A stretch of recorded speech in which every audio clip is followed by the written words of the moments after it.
السلام علیکم۔ As Camry life کے ساتھ فیصل ہارون ایک بار پھر آپ کی خدمت میں حاضر ہے اور میرے ساتھ یہاں موجود ہیں جناب جاوید احمد غامدی صاحب۔ جیسا کہ آپ جانتے ہیں ایز کامری لائف کی اس نشست کا مقصد یہ ہوتا ہے کہ ہم آپ لوگوں کو ایک موقع فراہم کر سکیں کہ ہماری ایپ ایز کامری میں رجسٹر کرنے کے بعد اس ایونٹ میں شرکت کر کے غامدی صاحب سے براہ راست اپنے سوال پوچھ سکیں۔ آغاز سے پہلے کچھ اہم باتیں۔ سب سے پہلی بات یہ کہ آپ کا جو نام ایز کامری کی پروفائل میں ڈسپلے ہوتا ہے وہی نام زوم میں بھی ڈسپلے ہو رہا ہو۔ اگر ایسا نہیں ہوگا تو میں آپ کو تلاش نہیں کر پاؤں گا اور آپ کا سوال نہیں لے پاؤں گا، اور موقع آنے پر آپ کے پاس اباؤٹ 30 سیکنڈ ہوں گے اپنا سوال پوچھنے کے لیے، اور میری آپ سے گزارش ہوگی کہ برائے مہربانی صرف ایک سوال پوچھیے گا۔ اسی کے ساتھ اللہ تعالیٰ کے نام سے اس ایونٹ کا باقاعدہ آغاز کرتے ہیں۔ بسم اللہ الرحمن الرحیم۔ السلام علیکم غامدی صاحب۔ وعلیکم السلام۔ سر، قرآن مجید ہمیں یہ بتاتا ہے کہ انسان کو محدود علم دیا گیا ہے، اور یہ چیز ہمارے روزمرہ کے مشاہدے سے بھی ہم جانتے ہیں، مگر کیا اللہ تعالیٰ کا اس بارے میں تبصرہ فرما دینا ایمان والوں کے لیے اس حوالے سے کوئی مشکل کا باعث بنتا ہے کہ وہ اس کائنات کو دیکھیں، اس کو سمجھیں، اس کے قوانین دریافت کریں، اس میں ایجادات کریں، اور ساتھ ہی یہ بھی کہ قرآن مجید کے وہ مقامات جو اس کائنات پہ غور و فکر کرنے کی ترغیب و دعوت دیتے ہیں وہ اس معاملے کے ساتھ کیسے ریکنسائل ہوتے ہیں؟ اللہ تعالیٰ نے جب یہ کہا ہے کہ انسان کو محدود علم دیا گیا ہے تو اس کے ساتھ سورہ آل عمران میں یہ وضاحت بھی کر دی ہے کہ اس کی نوعیت کیا ہے۔ ہمارے لیے دو چیزیں بالکل بدیہی ہیں، ہم نفس کا مشاہدہ کرتے ہیں، ہم مادے کا مشاہدہ کرتے ہیں۔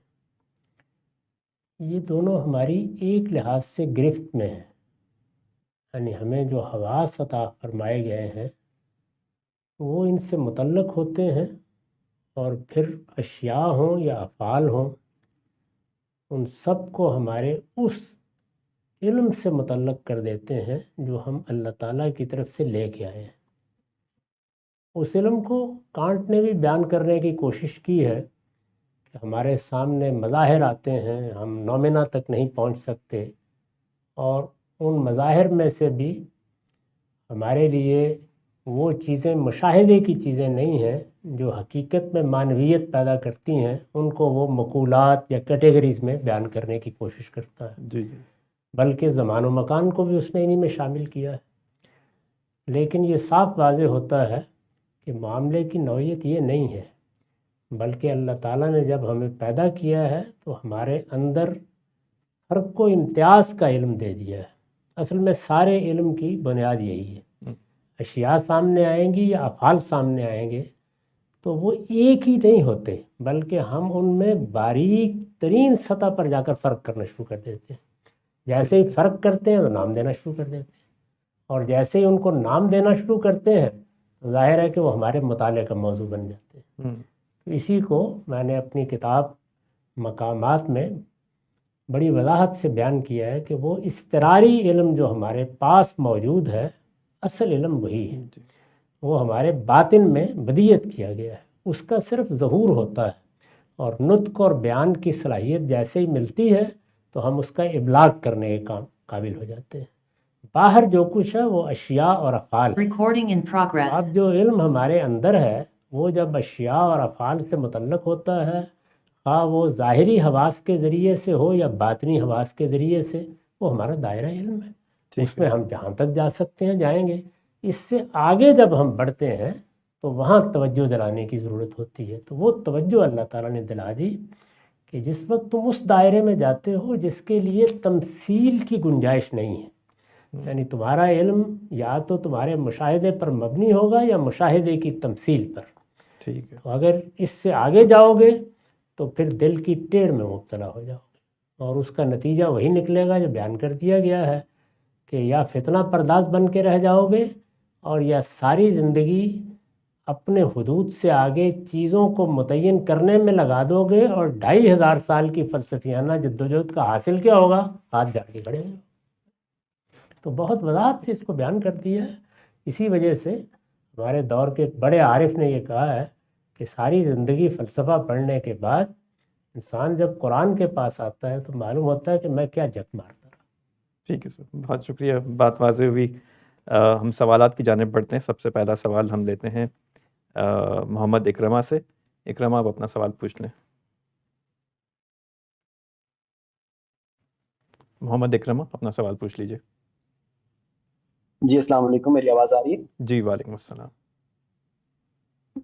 جی میرا سوال یہ ہے کہ میں نے کچھ پرانی غامدی صاحب کی 1989 کی شاید وہ ویڈیو تھی جس کے اندر غامدی صاحب فرما رہے تھے کہ امام مالک خلفائے راشدین کو بمشکل حضرت عثمان رضی اللہ عنہ تک مانتے ہیں. اس کے بعد ابن خلدون نے اپنی تاریخ میں لکھا ہے کہ حضرت معاویہ بھی خلیفہ راشد ہیں. تو میں غامدی صاحب کا اپنا موقف جاننا چاہتا ہوں کہ کیا وہ حضرت معاویہ رضی اللہ عنہ کو خلیفہ راشد مانتے ہیں یا نہیں مانتے؟ شکریہ. ٹھیک ہے جی، بہت شکریہ. میرے نزدیک آپ جب رسالت مآب صلی اللہ علیہ وسلم کے بعد کے لوگوں میں بات کریں تو ہمیشہ اپنے علم کو دو حصوں میں تقسیم کر لیں. ایک ہے واقعات کا علم، یعنی فلاں حکومت قائم ہوئی، فلاں حکومت غلط طریقے سے قائم ہوئی، فلاں حکومت صحیح طریقے سے قائم ہوئی. یہ ہم اپنے علم کی وجہ سے تجزیہ کر سکتے ہیں، یہ ہمارے حدود کی چیز ہے. یہ بات کہ کسی شخص کے کردار میں، سیرت میں کیا چیزیں نمایاں ہوئی ہیں، ظاہر ہے اس میں تھوڑا بہت اختلاف ہوتا ہے. تو میرے نزدیک سیدنا ابو بکر، سیدنا عمر، سیدنا عثمان، سیدنا علی، معاویہ رضی اللہ عنہ، یہ سب رسالت مآب صلی اللہ علیہ وسلم کے صحابہ ہیں. صحابہ میں بھی فرق مراتب ہے، اسی طرح رشد و ہدایت کے ظہور میں بھی فرق مراتب ہے. یہ ہو سکتا ہے کہ سیدنا ابو بکر کے ہاں جو چیزیں ہم پائیں وہ سیدنا عمر کے ہاں کچھ کم ہوں، اور جو سیدنا عمر کے ہاں پائیں وہ سیدنا ابو بکر کے ہاں کچھ کم ہوں. تو اس طرح کے معاملات کے بارے میں کوئی متعین رائے دینا یہ آسان کام نہیں ہوتا. میں یہ نصیحت کروں گا کہ اس مسئلے میں بھی نہیں پڑھنا چاہیے. سب ہمارے لیے قابل احترام ہے، سب کے لیے ہم اپنے دل میں عزت کے جذبات رکھتے ہیں، ان کی تاریخ ہم پڑھیں گے، وہ ہمارے بزرگ ہیں. ایسے ہی اس کے بعد میں جو لوگ خلفاء ہوئے ہیں ان میں بھی بڑے غیر معمولی لوگ ہیں، ان کی بڑی خدمات ہیں، اور ان میں بھی رشد و ہدایت کا ظہور مختلف سطحوں پر ہوا ہے. چنانچہ سیدنا عمر بن عبدالعزیز کے بارے میں تو کم و بیش اتفاق ہو گیا ہے کہ وہ بھی ایک خلیفہ راشد ہے. تو اس لیے اس معاملے کو اسی وسعت کے ساتھ دیکھنا چاہیے. میں اس کو اسی وسعت کے ساتھ دیکھتا ہوں، اور رشد اور ہدایت کے معاملے میں کسی ایک جگہ کوئی بند لگا دینے کا قائل نہیں. ٹھیک ہے سر، بہت شکریہ. آگے بڑھتے ہیں. اگلا سوال ہم لیتے ہیں احمد محمد صاحب سے. احمد صاحب اپنا سوال پوچھ لیں. السلام علیکم غامدی صاحب. وعلیکم السلام. وعلیکم السلام. سر میں نے نا آپ کا کچھ دن پہلے سنا تھا انٹرویو، آپ بتا رہے تھے کہ آپ کا یہ زندگی کا آخری پروجیکٹ چل رہا ہے حدیث پہ.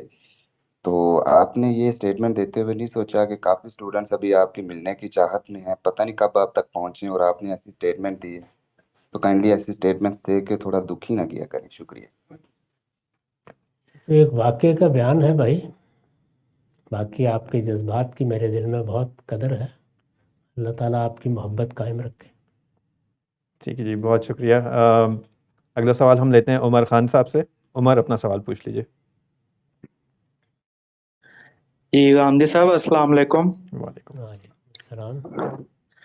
سر میرا سوال نماز سے متعلق تھا. قرآن میں جو آتا ہے کہ پیدل چلتے ہوئے اور سواری پر نماز پڑھ لو، تو سر اس کی جو نوعیت ہوگی پڑھنے کی اس کے بارے میں رہنمائی ذرا فرما دیجیے گا کہ اگر ہم فرض کریں پیدل چل رہے ہیں یا گاڑی یا بائک چلا رہے ہیں ہم، تو وہ سورہ فاتحہ جو پڑھنی ہے اور آیت ملانی ہے، پھر رکوع سجدہ کرنا ہے اور باقی سب کو جو بھی نماز کے اعمال ہیں کرنے ہیں، اس کی ذرا نوعیت سواری پہ اور پیدل چلتے ہوئے بتا دیجیے گا. شکریہ اور جی. ضمناً سر یہ بھی بتا دیجیے گا کہ رکوع جماعت کے دوران رکوع میں اگر ہم شامل ہو جاتے ہیں تو وہ کیا ہماری وہ رکعت ہو جاتی ہے یا نہیں؟ بہت ٹھیک ہے، شکریہ. بہت شکریہ. دوسرے سوال کا جواب پہلے دے دیتا ہوں. میرے نزدیک آپ کی رکعت ہو جاتی ہے، لیکن اگر اطمینان نہیں ہوتا تو کوئی حرج نہیں، ایک رکعت آپ زائد پڑھ لیں، اللہ تعالیٰ قبول فرمائے گا. جی لیکن بہرحال رکعت ہو جاتی. جو پہلی بات آپ نے پوچھی ہے اس میں یہ گزارش ہے کہ ہر سواری کی نوعیت الگ الگ ہوتی ہے. ایک زمانے میں سواریاں وہی تھیں جو اللہ نے پیدا کی ہیں، کوئی گھوڑا ہے، کوئی گدھا ہے، کوئی اونٹ ہے اس پر سوار ہے، تو وہاں کچھ اشارے کیے جا سکتے تھے. اب اگر آپ مثال کے طور پر گاڑی چلا رہے ہیں تو اس میں بعض اشارے نہیں کیے جا سکتے. تو اس میں اصول یہی ہے کہ جو کچھ پڑھنا ہے وہ آپ پڑھیے، یعنی اذکار میں تو کوئی مسئلہ نہیں ہے، زبان سے ادا کرنے ہیں، اس کا عمل سے تعلق نہیں ہوتا، لیکن اعمال اسی طرح کیے جائیں گے جیسے ممکن ہوں گے۔ یعنی اگر آپ جھک سکتے ہیں تھوڑا سا تو اشارتاً جھک جائیے، اگر آپ رکوع اور سجدے کے جھکنے میں فرق کر سکتے ہیں تھوڑا سا کر لیجئے، اور اسی طرح باقی ساری نماز آپ پڑھ لیجئے۔ سلام پھیرنا ہے، اگر اس میں منہ پھیرنے میں کوئی حرج نہیں پھیر لیجئے، ورنہ السلام علیکم ورحمۃ اللہ کہہ کے نماز ختم کر دیجئے۔ تو اس کا تعلق اس سے ہے کہ آپ کس صورتحال سے دوچار ہیں۔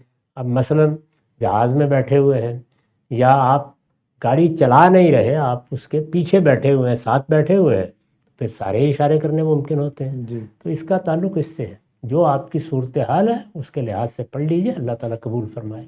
بہت شکریہ سر، بات واضح ہوئی۔ ہم آگے جاتے ہیں، اگلا سوال ہم لیتے ہیں ابراہیم کاشف صاحب سے۔ ابراہیم صاحب اپنا سوال پوچھ لیجیے۔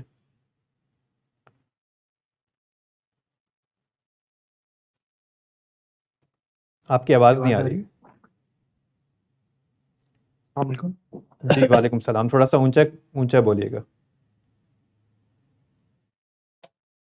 صاحب میرا سوال یہ تھا، صحیح بخاری کی ایک روایت ہے حضرت ابراہیم علیہ السلام کے بارے میں کہ انہوں نے اپنی وائف کو جو ہے وہ بادشاہ کے پاس بھیج دیا تھا، اور اس میں تھوڑا سا تقیہ بھی کیا تھا، تو یہ روایت کہاں تک صحیح ہے؟ کیونکہ انبیاء سے تو یہ توقع نہیں کی جا سکتی کہ وہ اس طرح کریں۔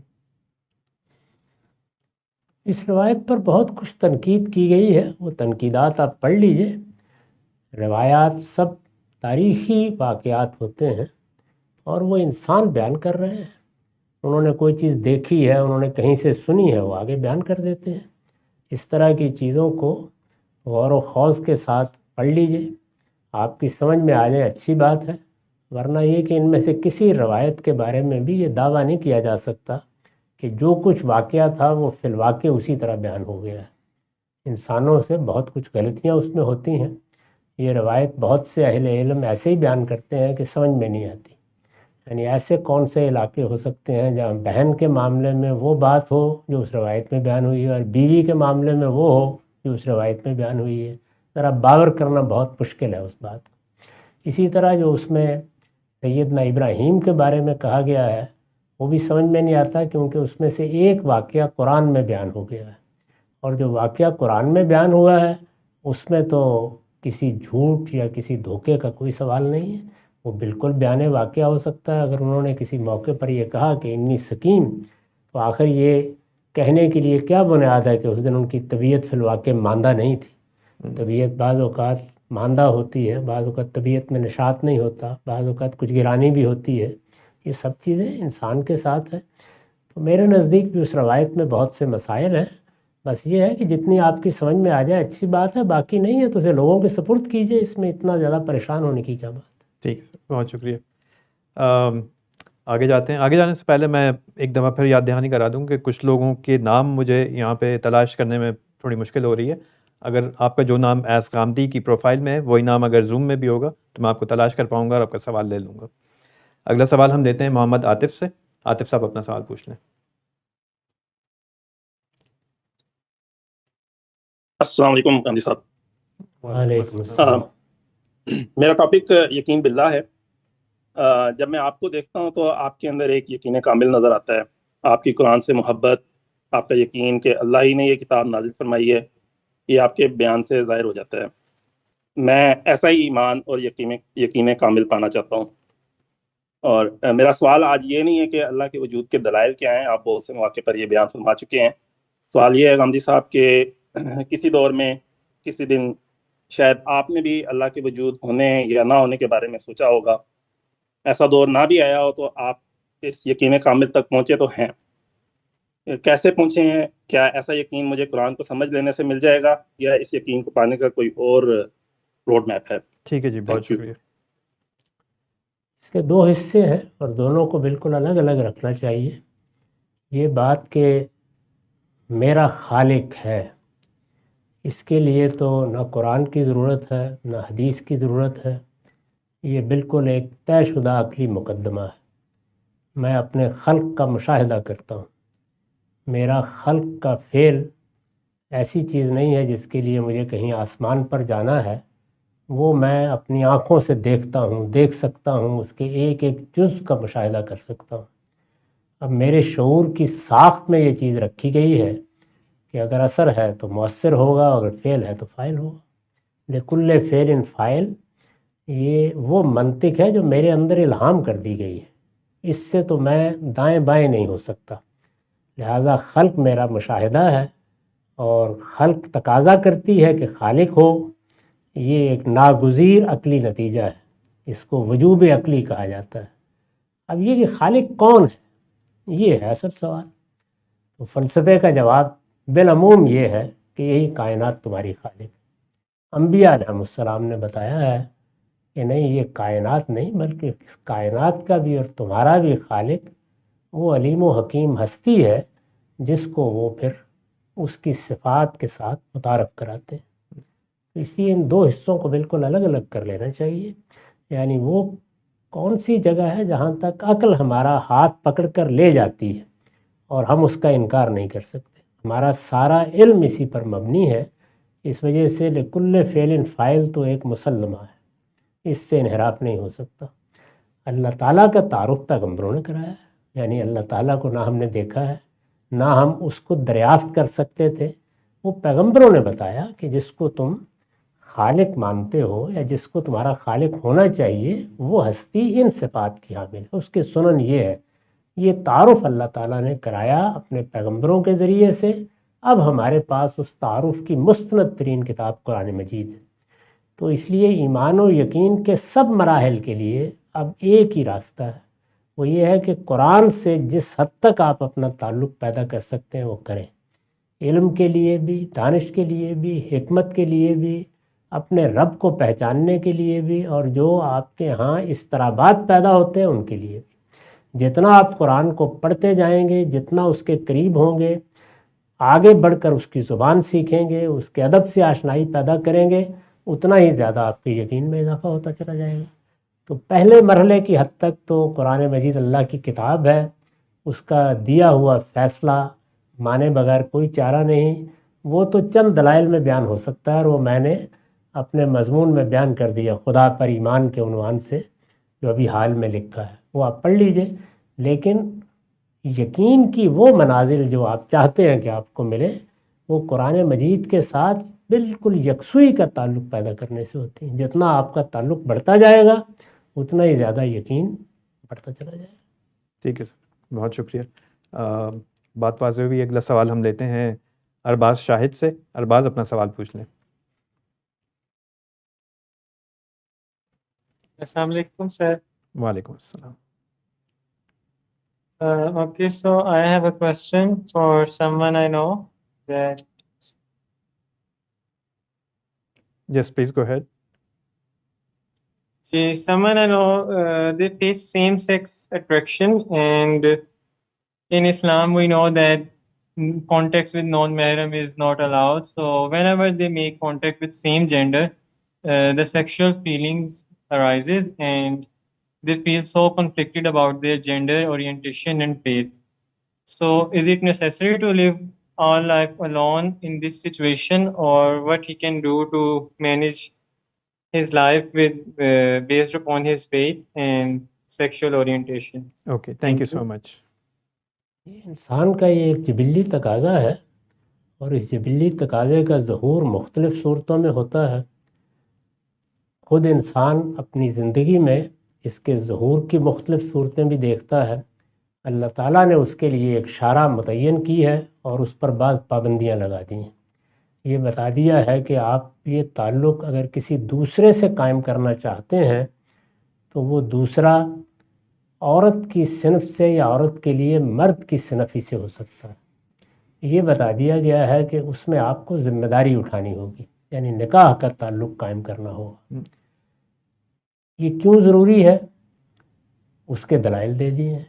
یعنی اس دنیا کو جس قانون جس قاعدے پر بنایا گیا ہے اس میں انسان کے بقا کے لیے یہ سب بندوبست کر دیا گیا ہے۔ اس بندوبست کے سامنے سر تسلیم خم کر کے ہی آپ دینی زندگی بسر کر سکتے ہیں۔ رہ گئی جنسی تسکین، تو جب تک وہ آپ کی اپنی ذات تک محدود ہے اس پر کوئی پابندی نہیں ہے۔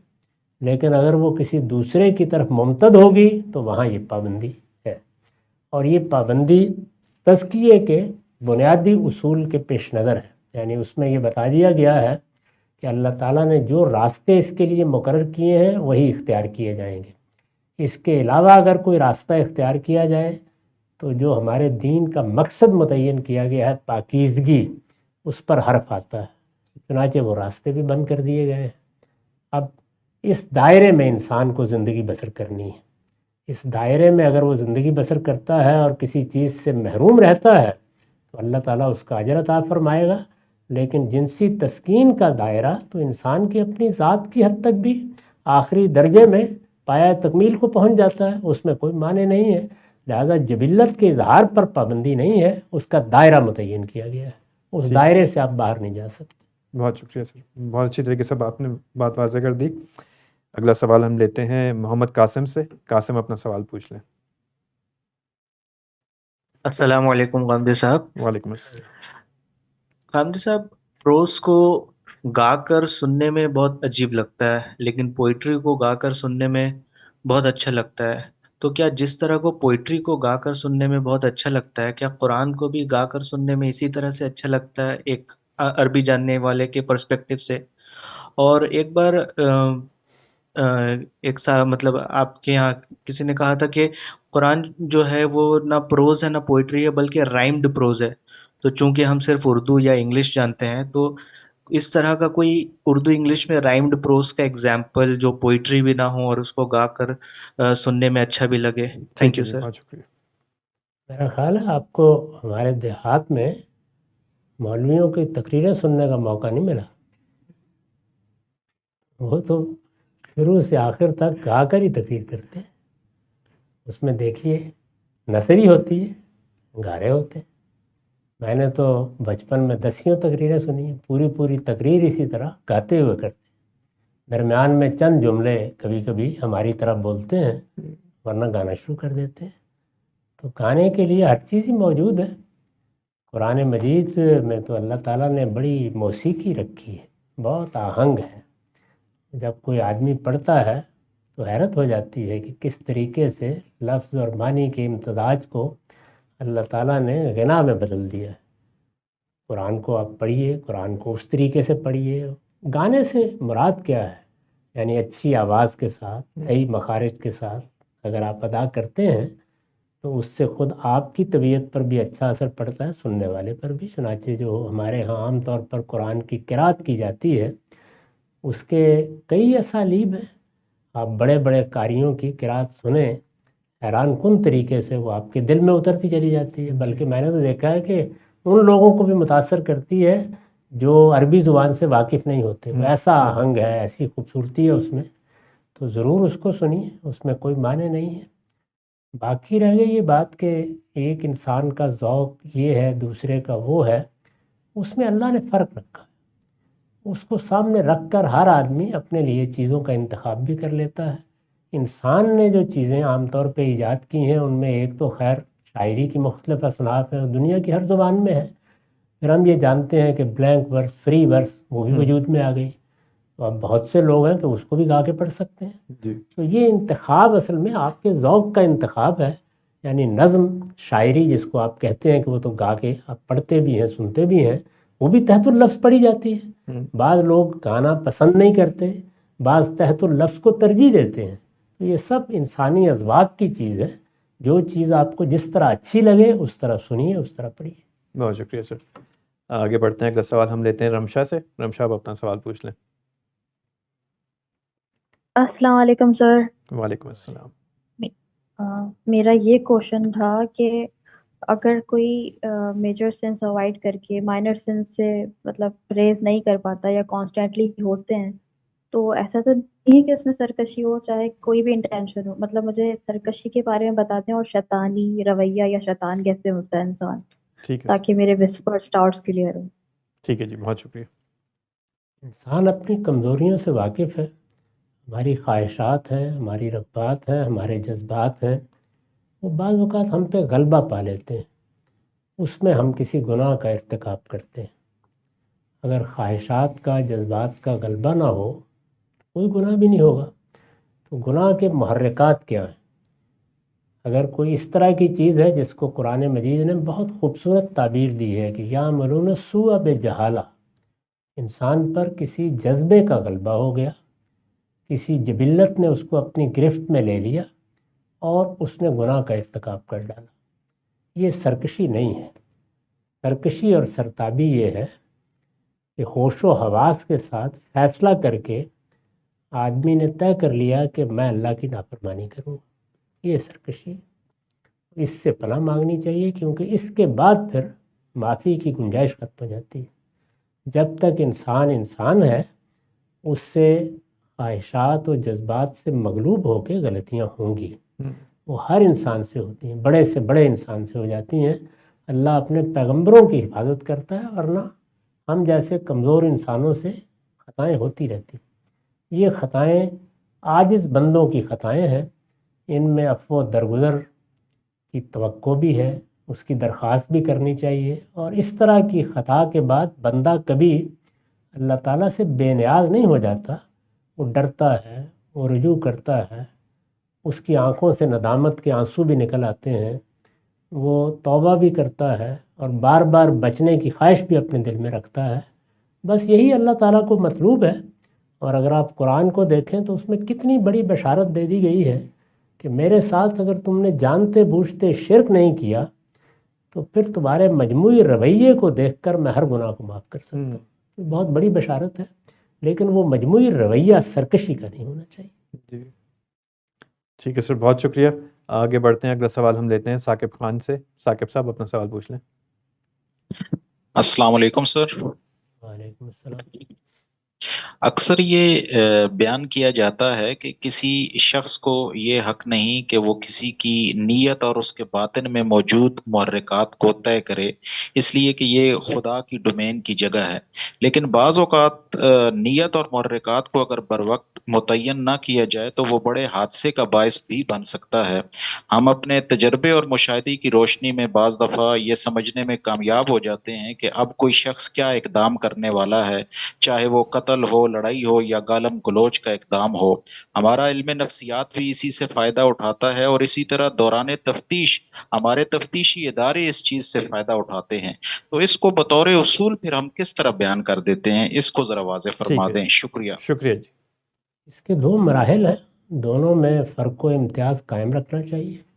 مجھے کسی شخص کے بارے میں اطمینان محسوس ہوتا ہے کہ اس کی نیت ٹھیک نہیں ہے. ظاہر ہے کہ اس کے طرز عمل سے، اس کی زبان سے نکلنے والے الفاظ سے میں اندازہ لگاتا ہوں. یہ اندازہ بعض اوقات بہت قوی ہوتا ہے، یعنی اتنے زیادہ قرائن ہوتے ہیں کہ بالکل ہی طے ہو جاتا ہے ذہن میں کہ یہ شخص بدنیت شخص. اس کے بعد آپ کو کیا کرنا ہے؟ آپ اپنی حفاظت کا اقدام کریں، یعنی اپنے آپ کو بچائے رکھیں اس کے شر سے، اور جو چیز آپ نے محسوس کی ہے اس کو سامنے رکھ کر جو پرہیز کی تدبیر اختیار کر سکتے ہیں ضرور کریں. دوسرا مرحلہ یہ ہے کہ آپ آگے بڑھ کر اس پر الزام لگا دیتے ہیں، آپ اس کے بارے میں زبان کھولتے ہیں، آپ کہتے ہیں کہ یہ بدنیت آدمی ہے. یہ اب آپ کے لیے دنیا کے سامنے شہادت ہے. اس میں آپ سے بہت سوالات کیے جائیں گے، پوچھا جائے گا آپ سے. اب آپ شواہد پیش کریں تو وہ شواہد تو اتنے ہی قطعی، اتنے ہی واضح ہونے چاہیے جو عدالت میں پیش کیے جاتے ہیں، اور جس کے بعد ہمارے قاضی حضرات یہ لکھتے ہیں کہ یہ بیانڈ ڈاؤٹ ثابت ہو گیا ہے. اس سے کم تر درجے کی کسی چیز کی بنیاد پر آپ لوگوں کی نیت یا محرکات کے بارے میں زبان نہیں کھول سکتے. اپنے لیے جو احتیاط آپ اختیار کرنا چاہتے ہیں ضرور کریں، اس سے کون روکتا ہے. مگر کبھی کلیکٹیولی ایک جیسے کوئی گروپ ہے یا کوئی سوسائٹی ہے، اس میں بھی اس طریقے سے پریمپٹیو یہ معاملہ وہاں پر بھی ہوگا. یعنی جو ریاست کے ادارے ہیں ان کو نظر رکھنی ہوتی ہے لوگوں پر، اور وہ نظر رکھیں گے تو یہ دیکھیں گے کہ کسی کے طرز عمل سے یا وہ جو معاملات کر رہا ہے اس سے کوئی خطرہ تو نہیں قوم، ملک کو یا لوگوں کی جان مال آبرو کو لاحق. وہ بھی احتیاطی تدبیریں کریں گے. ان کو بھی اگر کوئی بات زبان سے کہنی ہے یا کوئی اقدام عملاً کرنا ہے کسی کے خلاف تو ظاہر ہے اس کے لیے شواہد مانگے جائیں. ٹھیک، بہت شکریہ. بہت شکریہ سر، بات واضح ہوئی. اگلا سوال ہم لیتے ہیں خدا رحم صادق صاحب سے. تو سوال پوچھ لیجیے صادق صاحب.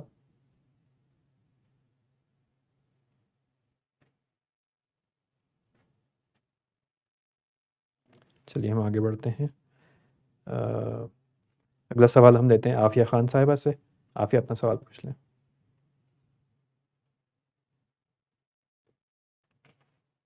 عافیہ خان اپنا سوال پوچھ لیجیے.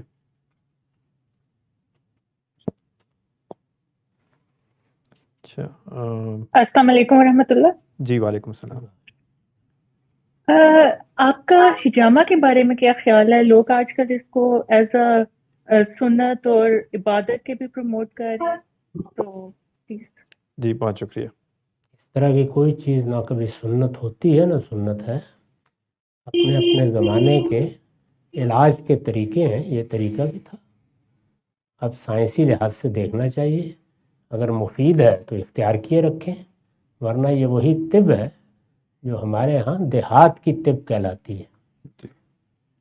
مجھے بھی بہت تجربات ہیں، آپ کو بھی ہوں گے. جو لوگ دیہات میں رہے ہیں انہیں معلوم ہے کہ وہاں بڑے بوڑھے بزرگ بہت سی باتیں بتاتے ہیں، تو اس میں علاج کے طریقے بھی رائج ہو جاتے ہیں. یہ طب جس سے اب ہم فائدہ اٹھا رہے ہیں، وہ ایلوپیتھی ہو وہ ہومیوپیتھی ہو، یہ بھی اسی طرح انسانی تجربات سے وجود میں آئی ہے. تو انسانی تجربات کی ایک بڑی تاریخ ہے. اسی لیے دیکھیے ہمارے قدیم اطباء ایک لفظ استعمال کرتے ہیں، یہ ہمارے مجربات ہیں. وہ تجربے ہی سے بنا ہوا لفظ ہے، یعنی بار بار فلاں دوا کا تجربہ کیا گیا ہے، اور جب تجربہ کیا گیا ہے تو اس سے یہ فائدہ معلوم ہوا ہے یا یہ نقصان. اس میں آپ دیکھیے کہ اکثر و بیشتر استقرائی کا طریقہ اختیار کیا جاتا ہے، یعنی 500 لوگ، 1000 لوگ، 2000 لوگ، یا پھر ایک دوا بڑے پیمانے پہ استعمال ہوتی ہے تو گویا سمجھ لیا جاتا ہے کہ یہ بہت تجربے سے گزر گئی ہے. اس کے سوا انسان کے پاس کوئی طریقہ نہیں ہے. کبھی موقع ملے تو وہ گفتگو پڑھیے جب پہلی مرتبہ اکبر اعظم کے سامنے تمباکو پیش کیا گیا تو اس میں ایک گفتگو ہوئی ہے، وہ پڑھنے کی ہے. یعنی وہاں جو طبیب ہیں وہ یہ کہہ رہے ہیں کہ آپ کسی ایسی چیز کو کیوں استعمال کریں گے جو ہمارے تجربے میں نہیں آئی، ہمیں معلوم نہیں ہے. ہمارے پاس جو طب کی کتابیں ہیں ان میں کہیں نہیں لکھا ہوا کہ یہ پودا کیا خصائص رکھتا ہے، اس سے کیا نقصان پہنچے گا، کیا فائدہ ہوگا. جواب دینے والا کہتا ہے کہ فرنگیوں نے اس کو ایجاد کر لیا ہے، اور یہ قوم ایسی ہے کہ یہ تجربے کے بغیر کوئی رائے قائم نہیں کرتی. تو اس پر اکبر نے پھر کچھ تبصرے بھی کیے، اور بڑے حکیمانہ تبصرے، بلکہ اس میں اس نے طبیب کی رائے کو دلائل کے ساتھ رد کیا ہے اور تجربہ کرنے کا فیصلہ کیا ہے. تو یہ سب چیزیں دنیا میں پیش آتی رہتی ہیں. اسی طریقے کچھ تجربات عرب کے بھی تھے، وہاں یہ علاج کا ایک طریقہ تھا. اور بظاہر سب چیزوں کو پڑھیں تو معلوم ہوتا ہے کہ جو بلڈ پریشر کی تکلیف ہمیں ہو جاتی ہے بعض اوقات، اس کی علامتوں کا علاج اس سے ہو جاتا تھا. اب سائنسی لحاظ سے آپ کو دیکھنا رسالت بآب صلی اللہ علیہ وسلم کی نہ یہ کوئی پیغمبرانہ حیثیت سے سنت ہے، نہ اس کو سنت کہنا چاہیے. شاہ ولی اللہ نے بہت صحیح تبصرہ کیا ہے کہ ایسی چیزوں کو سنت کہنا خود بدعت ہے. ٹھیک ہے سر، بہت شکریہ، بات واضح ہوئی. خدا رحم صادق صاحب ایک دفعہ پھر آپ کی طرف آتے ہیں، اگر آپ کی آواز آ جائے تو سوال پوچھ لیجیے. السلام علیکم. وعلیکم السلام. میرا سوال یہ ہے کہ کیا انسان کا کوئی کیریکٹر ہے؟ اصل میں میرے جو ایک عزیز ان کا ماننا ہے کہ جو دنیا میں سخت قوانین بنائے گئے ہیں اس کی وجہ سے انسان میں کوئی مطلب ہے کہ نظم و ضبط وغیرہ ہے. ان کا ایک اور دلیل بھی ہے کہ پیسہ کمانا چونکہ دنیا میں مشکل ہے، اس سے بھی زیادہ مشکل ہے کہ انسان بھاری جرمانے اپنی جیب سے بھرے. تو حضرت اکرم قرآن کی جو ہے روشنی میں جواب عنایت فرمائیں. بہت بہت شکریہ. شکریہ جی. قرآن کا جواب تو لفظوں میں لکھا ہوا موجود ہے. انسان کو اللہ نے پیدا کیا ہے، اس کے اندر علم بدیت کیا ہے.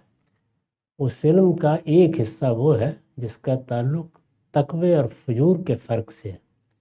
یعنی یہ فرق و امتیاز کا علم ہے. فرق و امتیازی سے ہمارے سارے علوم پیدا ہوتے ہیں. یعنی میرے سامنے جب دنیا آتی ہے تو اشیاء ہیں یا افعال ہیں، میں ان میں امتیاز کر سکتا ہوں. جیسے ہی میں امتیاز کرتا ہوں تو علم پیدا ہونا شروع ہو جاتا ہے.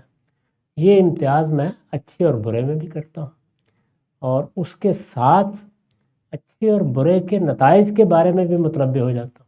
قرآن نے اس کو دیکھیے بیان کیا ہے کہ وَنَفْسٍ وَمَا سَوَّاهَا فَأَلْهَمَهَا فُجُورَهَا وَتَقْوَاهَا. قد افلح من زکاہا و قد خاب من دساہا، یعنی ہم نے انسانی نفس کو بنا کر اس کا تصفیہ کیا ہے، یعنی اس کو ہر لحاظ سے درست کیا ہے۔ اس موقع پر اس کے اندر ہم نے یہ امتیاز بھی الہام کر دیا ہے کہ کیا چیز فجور ہے، یا دوسرے لفظوں میں کہیے گناہ ہے، جرم ہے، اور کیا چیز تقویٰ ہے، کیا چیز اللہ کی پسندیدہ ہے۔ اور اس کا یہ لازمی نتیجہ بھی اس کی عقل فوراً نکال لیتی ہے کہ ایک کام میں کروں گا تو اچھے انجام تک پہنچوں گا، اور دوسرا کروں گا تو برے انجام تک پہنچوں گا۔ یہ ایک اجمالی علم ہے جو دے دیا گیا ہے۔ تو میرے نزدیک اسی سے انسان کا کردار اور سیرت بننا شروع ہوتی ہے۔ اب اس کے اگلے مراحل میں پیغمبر آتے ہیں، وہ آ کے جنت دوزخ سب چیزیں بتاتے ہیں۔ انسان اپنی ضرورتوں کو سامنے رکھ کر ریاست کا نظام بناتا ہے، وہاں ہم ان چیزوں میں فرق و امتیاز کی بنیاد پر جیلیں بناتے ہیں، سزائیں دیتے ہیں، عدالتیں قائم کرتے ہیں۔ یہ سب پھر آگے کا ظہور ہے، اس میں بعض اوقات غلطیاں بھی ہوتی ہیں، تجاوزات بھی ہو جاتے ہیں، لیکن وہ بنیاد تو میرے اندر پائی جاتی ہے۔ اس کے لیے جزا و سزا کا جو قانون انسان نے بھی بنایا ہے اور اللہ تعالیٰ نے بھی اسی پر بنیاد قائم کی ہے، وہ فطری ہے۔ اس سے بالا تر ہو کے یہ خیال کرنا کہ انسان کا کیریکٹر ہر حال میں قائم رہے گا، یہ بالکل یوں سمجھ لیجیے کہ یوٹوپیا ہے، اس کا کوئی خواب دیکھا جا سکتا ہے، یہ کبھی وجود میں نہیں آتا۔ زندہ کبھی بند نہیں ہوں گے، سزائیں کبھی ختم نہیں ہوں گی، عدالتوں پر کبھی قفل نہیں لگے۔ جی، میرے خیال میں غلطی شاید یہاں بھی لگتی ہے کہ ہم اخلاقیات کو ایک ہی طریقے سے دیکھتے ہیں، جبکہ اس کے لیولز ہیں، رائٹ؟ جو ایک آپ نے ایک بنیادی اخلاقیات کے آپ نے مثال دے دی، پھر اس کے بعد کچھ سوسائٹی کے ہوتے ہیں، کچھ معاشروں کے ہوتے ہیں۔ یہاں وہ ظاہر ہے تجربات کے نتیجے میں جس کو آپ کہتے ہیں کہ یہ سوشل کنسٹرکٹس ہیں، وہ پیدا ہوتے چلے جاتے ہیں۔ اور اس میں اس کو بھی دیکھیے قرآن نے کیا لفظ دیا، عرف، یعنی پہلے بنیادی اخلاقیات ہے، اس پہ پھر معروفات وجود میں آتے ہیں۔ سوسائٹی کا دستور ہے، رواج ہے، وہ چیزیں ہمیشہ نظر ثانی کا تقاضا کرتی ہیں، دیکھتے رہنا چاہیے ان کو۔ اور انہی چیزوں کو جس وقت ہم ریاست کو منظم کر لیتے ہیں تو قانون کی صورت دے دیتے ہیں۔ بالکل، جتنے قوانین بنتے ہیں وہ معاشرے کی سطح پر عرف ہوتے ہیں، ریاست کی سطح پر لاء بن جاتے ہیں۔ بہت شکریہ سر، بہت اچھی طریقے سے آپ نے بات واضح کی۔ اگلا سوال ہم لیتے ہیں ارمان خان سے۔ ارمان، اپنا سوال پوچھ لیجیے۔ السلام علیکم حمدی صاحب۔ وعلیکم السلام۔ میرا سوال یہ ہے کہ میں نے پچھلے عرصے علامہ شبلی نعمانی کی کتاب سیرت النبی کا مطالعہ کیا، تو اس کے سلسلے میں میرے ذہن میں کچھ سوالات پیدا ہوئے۔ وہ سوال یہ تھا کہ اللہ تعالیٰ نے انسان کو پیدا کیا اور پھر اس کے لیے اس نے تمام نعمتیں دیں۔ ان نعمتوں میں ایک نعمت انبیاء کرام تھے۔ تو میرا سوال یہ ہے کہ انبیاء کرام جب مبعوث ہوئے تو جس طرح کہ سورہ یوسف میں بیان ہے کہ وما ابرئ بالنفس ان النفس لامارۃ بالسوء الا ما رحم ربی، کہ اللہ نے انہیں گناہوں سے محفوظ کیا، اور نبی پاک صلی اللہ علیہ وسلم کے لیے جس طرح سے شرح صدر کا معاملہ آتا ہے۔ تو میرا سوال یہ ہے کہ پھر ایک عام انسان جو اپنے اندر جو محفوظ نہیں ہے گناہ نہ کرنے سے، تو وہ ایک ایسے شخص کی پیروی کیسے کر سکتا ہے، یا ایک ایسے شخص کو کیسے نمونہ بنا سکتا ہے کہ جس کے لیے محفوظ کر لیا گیا ہو اسے گناہوں سے؟ جی بہت شکریہ۔ بڑی باعث تعجب بات ہے کہ جو آیت آپ نے پڑھی سورہ یوسف کی، وہ اس کے بالکل الٹ بات بیان کر رہی ہے۔ یعنی یوسف علیہ السلام تو یہ کہہ رہے ہیں کہ وہ ما ابرئ نفسی ان النفس لامارۃ بالسوء، میں اپنے نفس کو غلطی سے پاک نہیں قرار دیتا، وہ تو غلطی کی ترغیب دیتا ہی ہے، وہ یہ کہہ رہے ہیں۔ البتہ انسان اگر اپنے آپ کو بنائے رکھے، اس پر اللہ کا خوف رہے، وہ تقوی کو اپنی منزل قرار دے، تو وہ ان سے بچا رہتا ہے۔ تو انبیاء علیہم السلام بھی ایسے ہی ہیں، ان کے درمیان بھی سارے داعیات ہوتے ہیں، وہ ختم نہیں کر دیے جاتے۔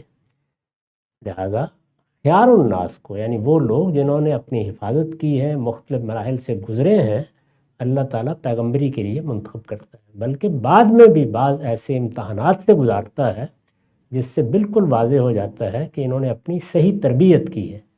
اب جب وہ پیغمبری کے منصب پر فائز کر دیے جاتے ہیں اور پھر کسی غلطی کا امکان پیدا ہو جائے، وہ غلطی بھی کوئی جانب نفس میں ہونے کا تو سوال ہی نہیں ہوتا، کیونکہ انہوں نے اپنی جس طرح تربیت کی ہوتی ہے تو پھر تو معاملہ ہی بالکل ختم ہو جائے گا۔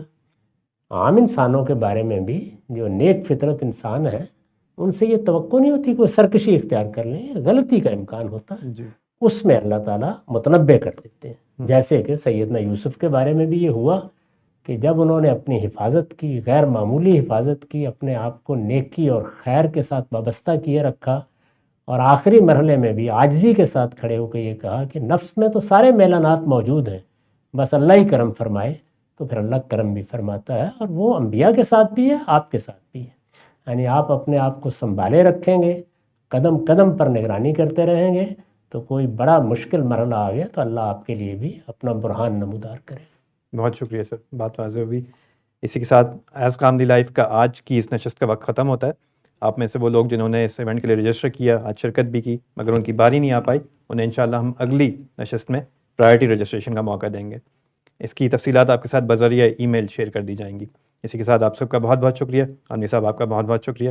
فیصل ہارون کو اجازت دیجیے، زندگی رہی تو انشاءاللہ پھر ملیں گے۔ اپنا خیال رکھیے، اللہ حافظ۔